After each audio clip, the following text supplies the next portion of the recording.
34 मुगल शासन व्यवस्था। मंत्रिपरिषद को वजारत कहा जाता था। बाबर के शासनकाल में वजीर पद काफी महत्वपूर्ण था। सम्राट के बाद शासन के कार्यों को संचालित करने वाला सबसे महत्वपूर्ण अधिकारी वकील था, जिसके कर्तव्यों को अकबर ने दीवान मीर बख्शी, सद्र उस सद्र एवं मीर समन में विभाजित कर दिया। औरंगजेब के समय में असद खान ने सर्वाधिक 31 वर्षों तक दीवान के पद पर कार्य किया। मीर बख्शी द्वारा सरखत नाम के पत्र पर हस्ताक्षर के बाद ही सेना को हर महीने वेतन मिल पाता था। जब कभी सद्र न्याय विभाग के प्रमुख का कार्य करता था, तब उसे काजी कहा जाता था। लगानहीन भूमि मददे माश का निरीक्षण सद्र करता था। सम्राट के घरेलू विभागों का प्रधान मीर समान कहलाता था। मुगल काल के प्रमुख अधिकारी एवं कार्य। पद सूबेदार। कार्य प्रांतों में शांति स्थापित करना तथा प्रांत कार्यकारिणी का प्रधान। दीवान। कार्य प्रांतीय राजस्व का प्रधान सीधे शाही दीवान के प्रति जवाबदेह। बख्शी। कार्य प्रांतीय सैन्य प्रधान। फौजदार जिले का प्रधान फौजी अधिकारी। आमिल या अमलगुजार जिले का प्रमुख राजस्व अधिकारी। कोतवाल नगर प्रधान। शिकदार परगने का प्रमुख अधिकारी। आमिल ग्राम के कृषकों से प्रत्यक्ष संबंध बनाना एवं लगान निर्धारित करना। प्रश्न 56। सूचना एवं गुप्तचर विभाग का प्रधान दरोगाए डाक चौकी कहलाता था। शरीयत के प्रतिकूल कार्य करने वालों को रोकना, आम जनता के दुष्चरित्रता से बचाने का कार्य मुहतासिब नामक अधिकारी करता था। प्रशासन की दृष्टि से मुगल साम्राज्य का बंटवारा सूबों में, सूबों का सरकार में, सरकार का परगना या महाल में, महाल का जिला या दस्तूर में और दस्तूर ग्राम में बटे थे। प्रशासन की सबसे छोटी इकाई ग्राम थी, जिसे मावदा या दीही कहते थे। मावदा के अंतर्गत छोटी छोटी बस्तियों को नागला कहा जाता था। शाहजहां के शासनकाल में सरकार एवं परगना के मध्य चकला ग्राम की एक नई इकाई की स्थापना की गई थी। भूमिकर के विभाजन के आधार पर मुगल साम्राज्य की समस्त भूमि 3 वर्गों में विभाजित थी। 1 खालसा भूमि, प्रत्यक्ष रूप से बादशाह के नियंत्रण में। 2 जागीर भूमि, तनख्वाह के बदले दी जाने वाली भूमि। 3 सयूरगल या मददे माश, अनुदान में दी गई लगानहीन भूमि, इसे मिल्क भी कहा जाता था। शेरशाह द्वारा भू राजस्व हेतु अपनाई जाने वाली पद्धति राय का उपयोग अकबर ने भी किया था। अकबर के द्वारा करोड़ी नामक अधिकारी की नियुक्ति 1573 ईस्वी में की गई थी। इसे अपने क्षेत्र से 1 करोड़ दाम वसूल करना होता था। 1580 ईस्वी में अकबर ने दहसाला नाम की नवीन कर प्रणाली प्रारंभ की। इस व्यवस्था को टोडरमल बंदोबस्त भी कहा जाता है। इस व्यवस्था के अंतर्गत भूमि को 4 भागों में विभाजित किया गया। 1 पुलज, इसमें नियमित रूप से खेती होती थी, वर्ष में 2 बार फसल। 2 परती, इस भूमि पर 1 या 2 वर्ष के अंतराल पर खेती की जाती थी। 3 चाचर, इस पर 3 से 4 वर्ष के अंतराल पर खेती की जाती थी। 4 बंजर, ये खेती योग्य भूमि नहीं थी, इस पर लगान नहीं वसूला जाता था।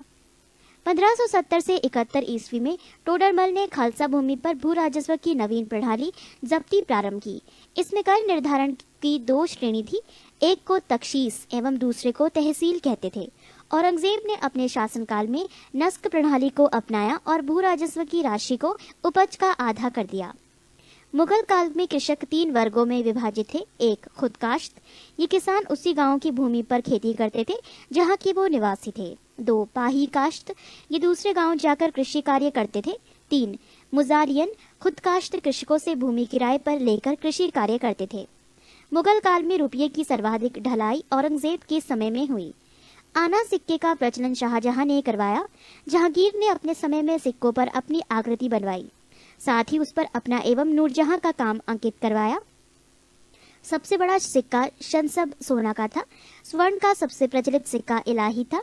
मुगलकालीन अर्थव्यवस्था का आधार चांदी का रुपया था।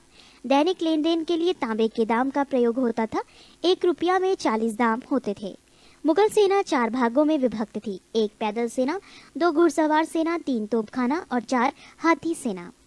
मुगलकालीन सैन्य व्यवस्था पूर्णतः मनसबदारी प्रथा पर आधारित थी। इसे अकबर ने प्रारंभ किया था। प्रश्न 57। 10 से 500 तक मनसब प्राप्त करने वाले मनसबदार, 500 से 2500 तक मनसब प्राप्त करने वाले उमरा एवं 2500 से ऊपर तक मनसब प्राप्त करने वाले अमीर आजम कहलाते थे। जात से व्यक्ति के वेतन एवं प्रतिष्ठा का ज्ञान होता था। सवार पद से घुड़सवार दस्तों की संख्या का ज्ञान होता था। जहांगीर ने सवार पद में 2 अस्पा एवं सिंह अस्पा की व्यवस्था की। सर्वप्रथम ये पद महाबत खां को दिया गया। मुगल कालीन लगान वसूल करने की व्यवस्थाएं। गल्ला बख्शी, इसमें फसल का कुछ भाग सरकार द्वारा ले लिया जाता था।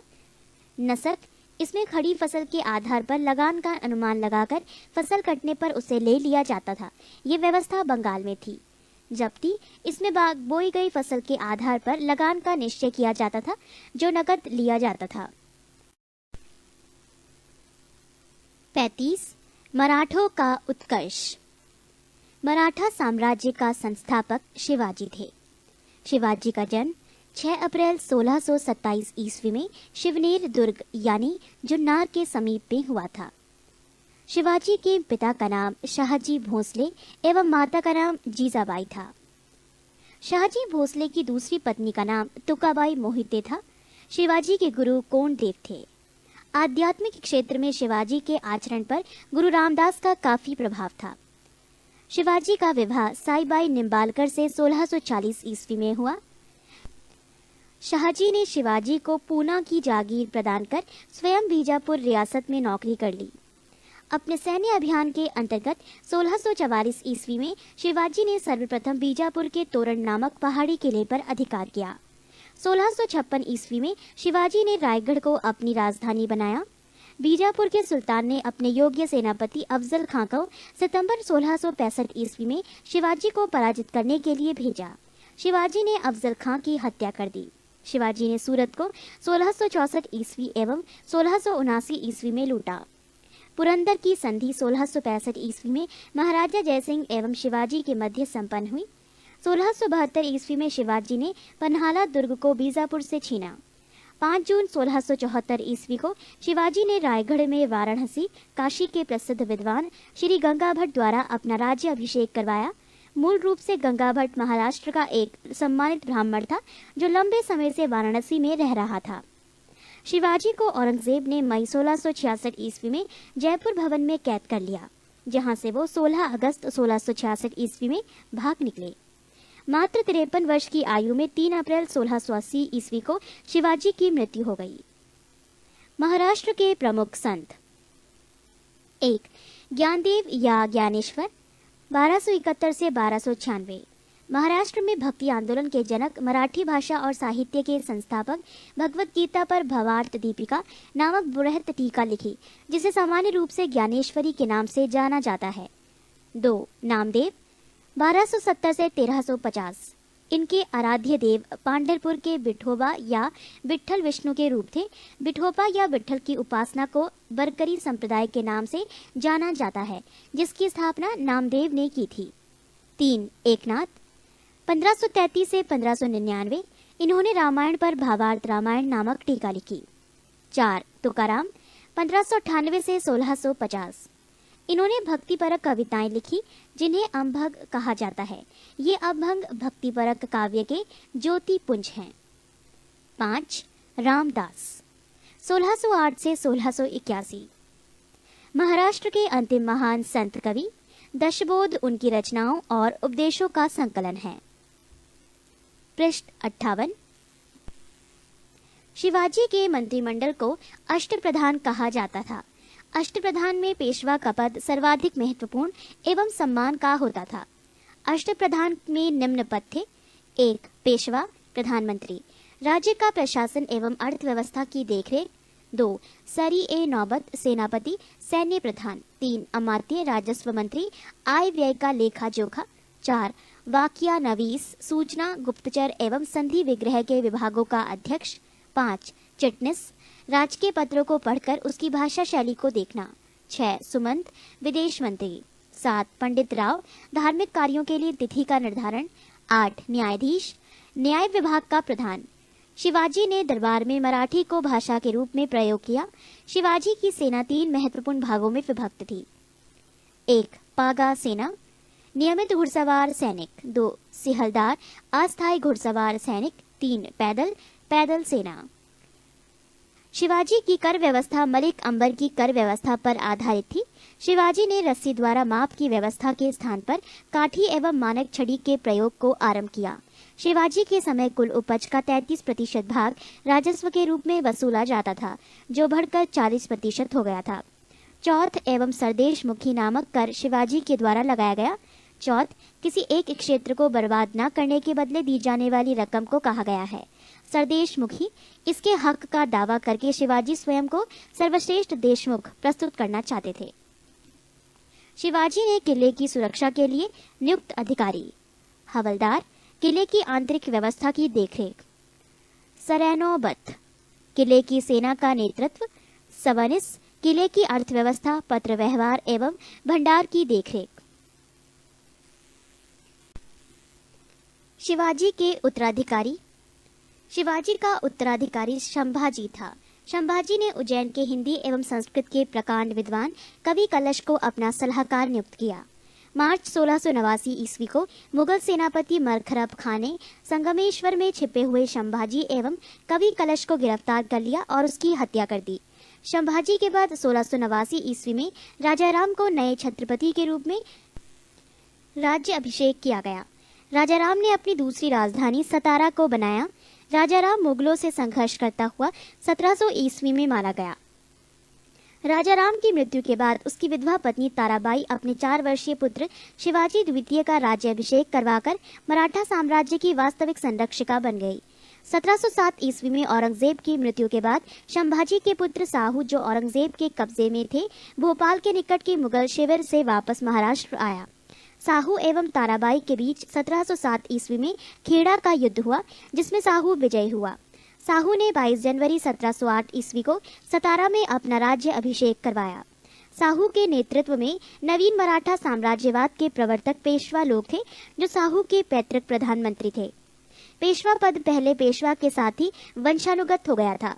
1713 ईस्वी में साहू ने बालाजी विश्वनाथ को पेशवा बनाया। इनकी मृत्यु 1720 ईस्वी में हुई। इसके बाद पेशवा बाजीराव प्रथम हुए। पृष्ठ 59। पेशवा बाजीराव प्रथम ने मुगल साम्राज्य की कमजोर हो रही स्थिति का फायदा उठाने के लिए साहू को उत्साहित करते हुए कहा कि आओ, हम इस पुराने वृक्ष के खोखले तने पर प्रहार करें। शाखाएं तो स्वयं गिर जाएंगी। हमारे प्रयत्नों से मराठा पताका कृष्णा नदी से अटक तक फहराने लगेगी। उत्तर में साहू ने कहा, निश्चित रूप से ही आप इसे हिमालय के पार गाड़ देंगे। निसंदेह आप योग्य पिता के योग्य पुत्र हैं। पालखेड़ा का युद्ध 7 मार्च 1728 ईस्वी बाजीराव प्रथम एवं निजामुल मुल्क के बीच हुआ, जिसमें निजाम की हार हुई। निजाम के साथ मुंशी शिवगांव की संधि हुई। अंग्रेज मराठा संघर्ष के अंतर्गत होने वाली प्रमुख संधियां और वर्ष: सूरत की संधि वर्ष 1775, पुरंदर की संधि 1776, बड़गांव की संधि 1779, सालाबाई की संधि 1782, बसीन की संधि 1802, देवगांव की संधि 1803, सुरजी अर्जुन गांव की संधि 1803, राजापुर घाट की संधि 1804, नागपुर की संधि 1816, ग्वालियर की संधि 1817, पूना की संधि 1817, मंदसौर की संधि 1818।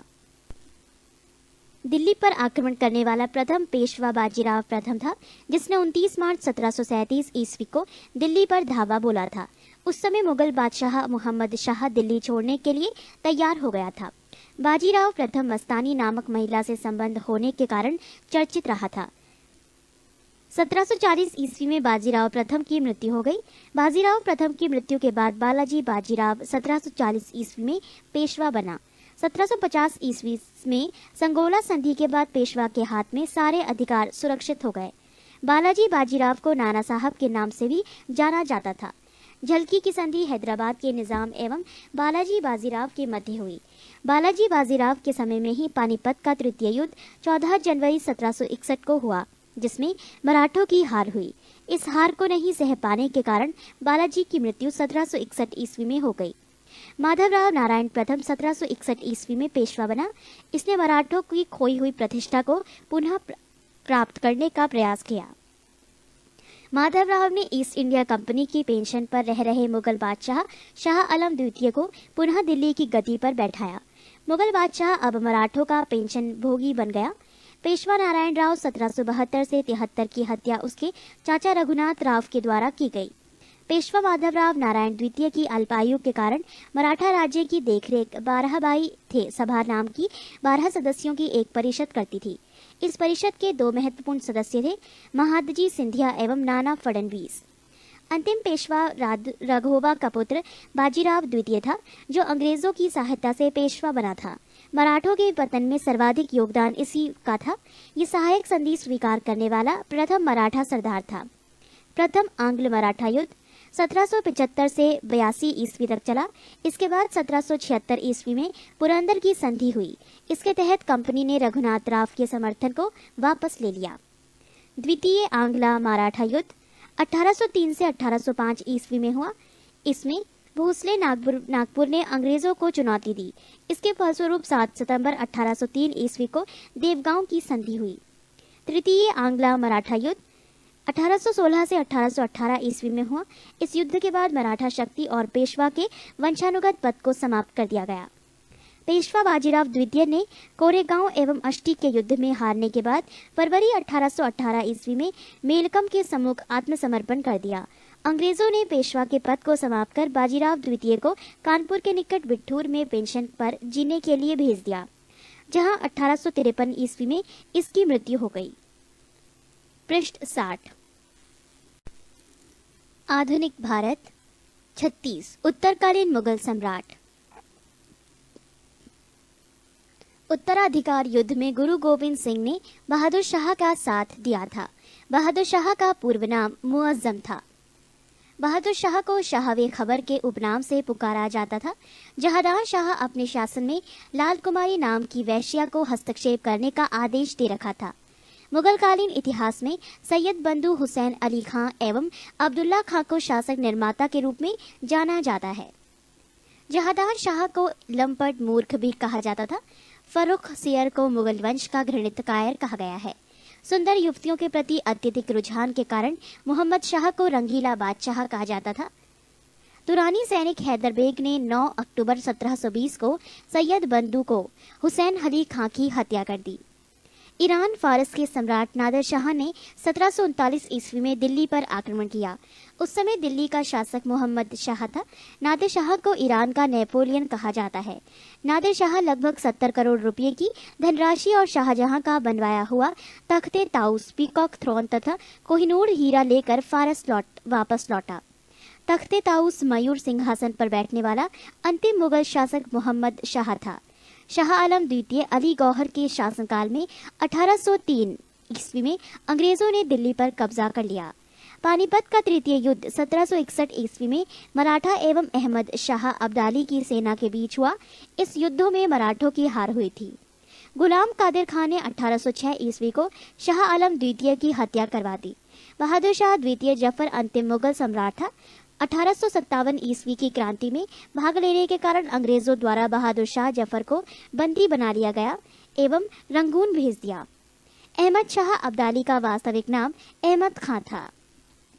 मुगलों से स्वतंत्र होने वाले राज्य एवं संस्थापक 1 अवध सहादत खां, 2 हैदराबाद चिनकिलिच खां या निजामुल मुल्क आसफ जहां, 3 रुहेलखंड वीर दाऊद एवं अली मोहम्मद खां, 4 बंगाल मुर्शिद कुली खां, 5 कर्नाटक सादुतुल्ला खां, 6 भरतपुर चूड़ामन एवं बदन सिंह। नोट: मुगल सम्राट मोहम्मद शाह ने सआदत खां को बुरहान उल मुल्क की उपाधि दी।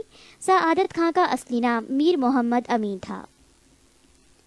उत्तरकालीन मुगल सम्राट: बहादुर शाह 1707 से 1712 ईस्वी, जहांदार शाह 1712 से 1713 ईस्वी, फर्रुख सियर 1713 से 1719 ईस्वी, मोहम्मद शाह 1719 से 1748 ईस्वी, अहमद शाह 1748 से 1754 ईस्वी, आलमगीर द्वितीय 1754 से 1759 ईस्वी, शाह आलम द्वितीय 1759 से 1806 ईस्वी, अकबर द्वितीय 1806 से 1837 ईस्वी, बहादुर शाह जफर 1837 से 1857 ईस्वी।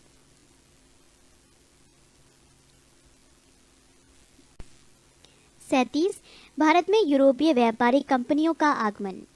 17 मई 1498 ईस्वी में वास्को डी गामा ने भारत के पश्चिमी तट पर स्थित कालीकट बंदरगाह पहुंचकर भारत एवं यूरोप के बीच नए समुद्री मार्ग की खोज की। 1505 ईस्वी में फ्रांसिस्को दी अल्मेडा भारत में प्रथम पुर्तगाली वाइसराय बनकर आया। 1509 ईस्वी में अल्फांसो दी अल्बुकर्क भारत में पुर्तगालियों का वाइसराय बना। अल्बुकर्क ने 1510 ईस्वी में बीजापुर के यूसुफ आदिल शाह से गोवा को जीता। पुर्तगालियों ने अपनी पहली व्यापारिक कोठी कोचिन में खोली। पृष्ठ 61। 1596 ईस्वी में भारत आने वाला प्रथम डच नागरिक था कार्नेलिस डहस्तमान। डचों का भारत में अंतिम रूप से पतन 1759 ईस्वी को अंग्रेजों एवं डचों के मध्य हुए वेदरा युद्ध से हुआ। 31 दिसंबर 1600 ईस्वी को इंग्लैंड की रानी एलिजाबेथ प्रथम ने ईस्ट इंडिया कंपनी को अधिकार पत्र प्रदान किया। प्रारंभ में ईस्ट इंडिया कंपनी में 217 साझेदार थे और पहला गवर्नर टॉमस स्मिथ था। मुगल दरबार में जाने वाला प्रथम अंग्रेज कैप्टन हॉकिंस था, जो जेम्स प्रथम के राजदूत के रूप में 1609 ईस्वी में जहांगीर के दरबार में गया था। 1615 ईस्वी में सम्राट जेम्स प्रथम ने सर टॉमस रो को अपना राजदूत बनाकर मुगल सम्राट जहांगीर के दरबार में भेजा। अंग्रेजों की प्रथम व्यापारिक कोठी फैक्ट्री सूरत में 1608 ईस्वी में खोली गई। 1611 ईस्वी में दक्षिण पूर्व समुद्र तट पर सर्वप्रथम अंग्रेजों ने मुसलीपट्टम में व्यापारिक कोठी की स्थापना की। कंपनी और स्थापना वर्ष। पुर्तगाली ईस्ट इंडिया कंपनी 1498 ईस्वी, अंग्रेजी ईस्ट इंडिया कंपनी 1600 ईस्वी, डच ईस्ट इंडिया कंपनी 1602 ईस्वी, डैनिश ईस्ट इंडिया कंपनी 1616 ईस्वी, फ्रांसीसी ईस्ट इंडिया कंपनी 1664 ईस्वी, स्वीडिश ईस्ट इंडिया कंपनी 1731 ईस्वी। 1668 ईस्वी में इंग्लैंड के सम्राट चार्ल्स द्वितीय का विवाह पुर्तगाल की राजकुमारी कैथरीन से होने के कारण चार्ल्स को दहेज के रूप में बम्बई प्रांत हुआ था, जिसे उन्होंने 10 पाउंड के वार्षिक किराए पर ईस्ट इंडिया कंपनी को दे दिया। 1698 ईस्वी में अंग्रेजी ईस्ट इंडिया कंपनी ने 3 गांव सुल्तानुती, कालीघाट एवं गोविंदपुर की जमींदारी 1200 रुपये भुगतान कर प्राप्त की और यहां पर फोर्ट विलियम का निर्माण किया। कालांतर में यही कलकत्ता कोलकाता नगर कहलाया, जिसकी नींव जॉर्ज चारनॉक ने रखी। भारत में फ्रांसीसियों की प्रथम कोठी फैंको कैरों के द्वारा सूरत में 1668 ईस्वी में स्थापित की गई। 1674 ईस्वी में फ्रांसिस मार्टिन ने पौंडीचेरी की स्थापना की। प्रथम कर्नाटक युद्ध 1746 से 48 ईस्वी में ऑस्ट्रिया के उत्तराधिकार युद्ध से प्रभावित था। 1748 ईस्वी में एला शापल की संधि के द्वारा ऑस्ट्रिया का उत्तराधिकार युद्ध समाप्त हो गया और इसी संधि के तहत प्रथम कर्नाटक युद्ध समाप्त हुआ। दूसरा कर्नाटक युद्ध 1749 से 1754 ईस्वी में हुआ। इस युद्ध में फ्रांसीसी गवर्नर डुप्ले की हार हुई, उसे वापस बुला लिया गया और उसकी जगह पर गोडेहू को भारत में अगला फ्रांसीसी गवर्नर बनाया गया। पौंडीचेरी की संधि जनवरी 1755 ईस्वी के साथ युद्ध विराम हुआ। कर्नाटक का तीसरा युद्ध 1756 से 1763 ईस्वी के बीच हुआ, जो 1756 ईस्वी में शुरू हुए सप्तवर्षीय युद्ध का एक अंश था। पेरिस की संधि होने पर यह युद्ध समाप्त हुआ। 1760 ईस्वी में अंग्रेजी सेना ने सर आयरकूट के नेतृत्व में वांडीवाश की लड़ाई में फ्रांसीसियों को बुरी तरह हराया। 1761 ईस्वी में अंग्रेजों ने पौंडीचेरी को फ्रांसीसियों से छीन लिया। 1763 ईस्वी में हुई पेरिस संधि के द्वारा अंग्रेजों ने चंद्रनगर को छोड़कर शेष अन्य प्रदेशों को लौटा दिया, जो 1749 ईस्वी तक फ्रांसीसी कब्जे में थे।